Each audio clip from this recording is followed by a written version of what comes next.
Everybody, I know you hate me, and I love you for that.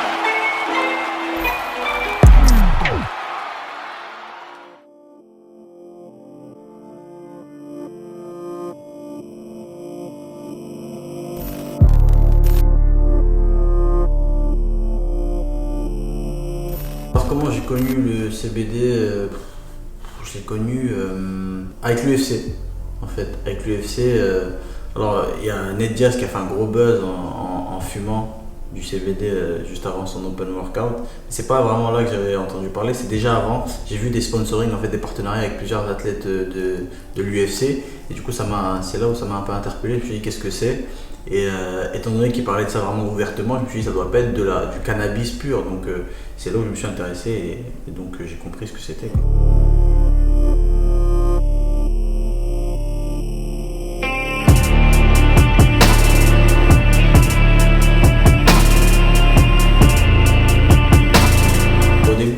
Ça m'intéressait pas vraiment, c'est-à-dire que je me suis pas posé la question de si je devais en prendre ou pas. C'est en me renseignant, en discutant, en étant contacté aussi par Greenfield que j'ai posé plusieurs questions. Et c'est là où, en voyant aussi d'autres athlètes qui utilisaient ça, des champions qui utilisaient ça, que je me suis rendu compte qu'en fait ça pouvait avoir des effets bénéfiques sur moi. Et du coup en essayant, en testant, c'est là où que j'ai adopté le produit.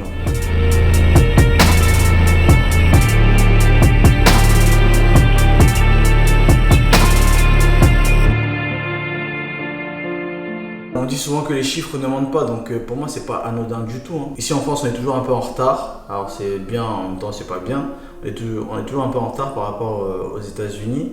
Je suis sûr qu'il y a une majeure partie des combattants américains qui utilisent ça. On peut le voir sur les réseaux sociaux. Donc pour moi c'est pas anodin, ça a été prouvé. C'est prouvé, on a les témoignages des combattants qui utilisent ça. Moi aujourd'hui je peux témoigner. Aujourd'hui je suis le meilleur combattant de kickboxing au monde, j'utilise ça. C'est bénéfique pour moi, ça me fait du bien, donc ça peut que faire du bien aux autres personnes.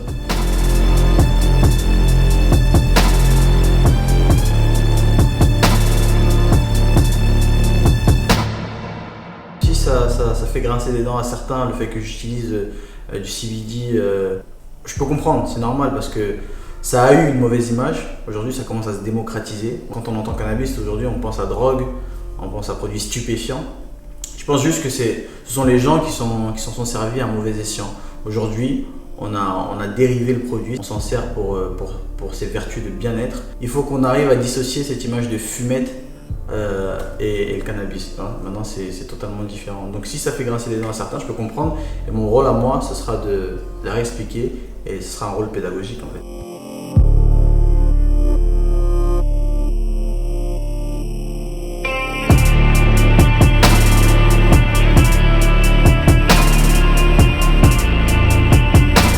Il y a juste un ami qui est sportif de haut niveau, combattant au Bellator, qui en prend, et on a échangé justement à ce sujet, et pareil, il ressent les effets, c'est extraordinaire parce qu'il ressent vraiment les effets plus rapidement que moi d'ailleurs, et que du plus.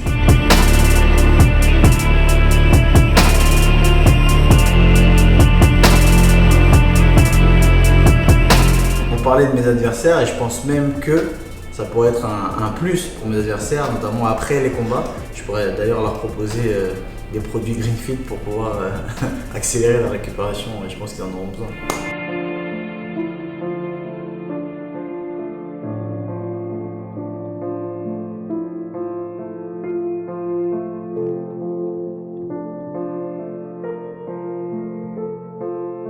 On doit vraiment apprendre aux gens quelle est vraiment l'utilité de ce produit. Après c'est très simple, si une personne me dit non mais c'est pas bien ou tu te rends compte de ce que tu fais, je dis écoute, l'homme le plus rapide au monde sur terre le prend, Usain Bolt. L'homme le plus rapide au monde sur l'eau, dans l'eau, le prend, Michael Phelps. Aujourd'hui le plus grand combattant au monde sur terre le prend, Cédric Doumbé. Donc qu'est-ce que tu veux de plus? Je suis le meilleur et le meilleur a gagné. Ce ne sont pas des paroles en l'air.